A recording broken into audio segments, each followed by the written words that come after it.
Hi, this is Jared Dillon for recording this for the .NET class, Code Review 1, and I'm going to be explaining the movies controller code. So, and I'll look at some of these others as well, but so first off here, we create our movie controller class, and we have some member functions here. I'm going to skip over these first two real quick, and I'll get back to them because they include this get movies function. So I'm going to come down here and explain this one first. So we have a private member function, an IE enumerable, or I enumerable movie list. So it can enumerate over the movies, and we do use that here too. And a function called get movies. So what this does, we will return a new list of movies, and this will be our list. So we create a new movie object, each with an ID, name, release year, which we have up here in our movie file. So each movie in the movie created in the movie class gets an ID, name, release year, actors, and watch time. And these are integers, strings. So each movie gets those. So when we create a new movie in the movie class, we have to set each and every one of these. So right now I have two movies here, and we'll return this as a list of movies so that we can enumerate over them using this get movies function, using I enumerable. So then up here we have a public member function using the view result and we're calling the function index. And what the index function does is we create a variable called movies and set it equal to get movies. So it will basically, it just has a list of all the movies, an enumerable list of all the movies. That's what we're saving in movies here. So this is an enumerable list of these two movies. And then we just return a view of those movies. So that one was pretty easy, pretty self-explanatory. And next we have another public member function called details, which is of the action result class. And details will take an integer called ID.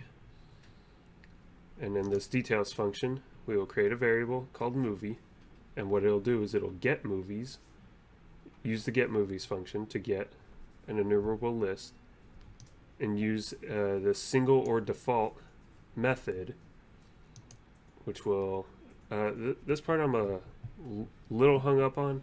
I looked it up, and this is the lambda operator, and as far as what I could gather, this, what's on the left side, creates a variable. So we're creating C here as if we would create movie here using var.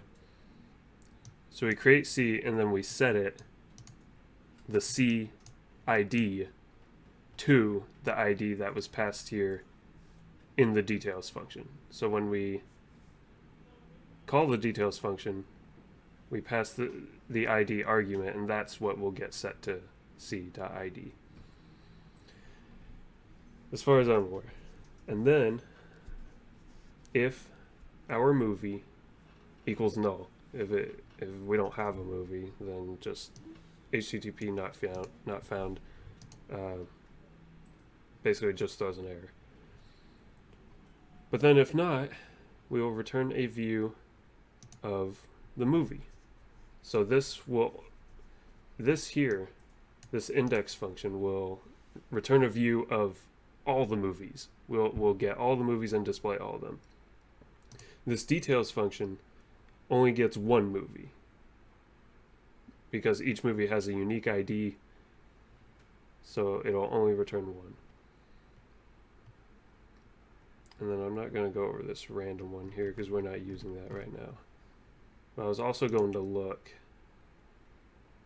I already talked about that. Yeah, here's where we use our IEnumerable model from here.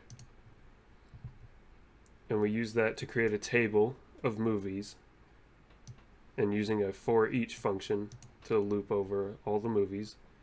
We loop over all the movies in the model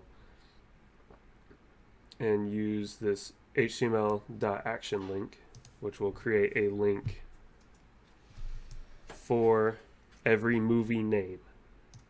So we'll take our movie in the model for every one. So we'll just start at the first one, at the first movie in our model, take the name, and we'll display that in a table, and it'll have a clickable action link to it.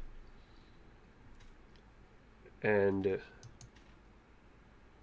we will use the details action of the movie's controller with the ID of the movie ID.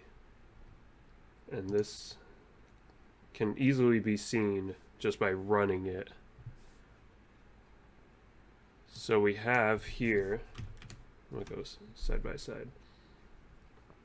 So we have here, it'll display each movie, and for each movie we'll have the movie name be an action link, and it'll lead us to the details action of the movie's controller. So here in our URL we have the movie's controller, and then the details action with the ID as the movie ID. So this was the first one, so it leads to 1. And this one's the second one, so it leads to 2. And yeah, I don't know if this kind of threw me for a loop here because it kind of goes in backwards order. Because this goes controller, the URL goes controller action ID. But I assume this,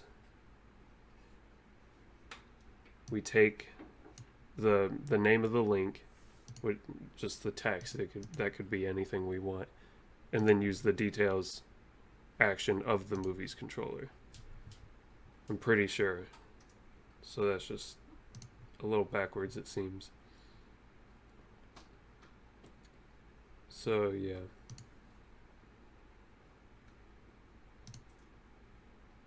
And then I guess, let's see.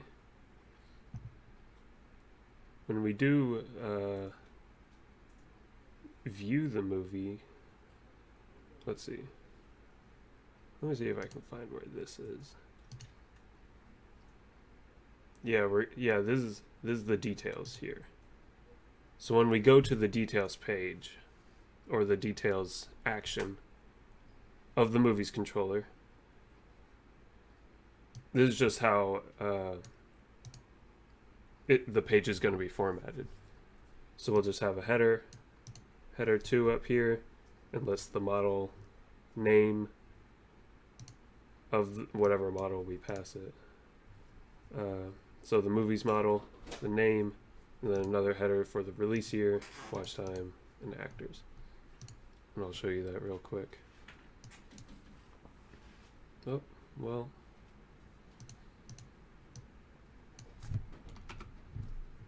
There we go. I can just show you the whole thing. So we have our customers here, our movies, and the customers works pretty much the same. So we have our HTML action link, click it, takes us to the details action of the movie's controller with an ID of 1, lists our title as a header 2, and then year, watch time, break, and a list of actors. So yeah, that's it, I guess. Just the movie's controller part of the code. So yeah, see ya.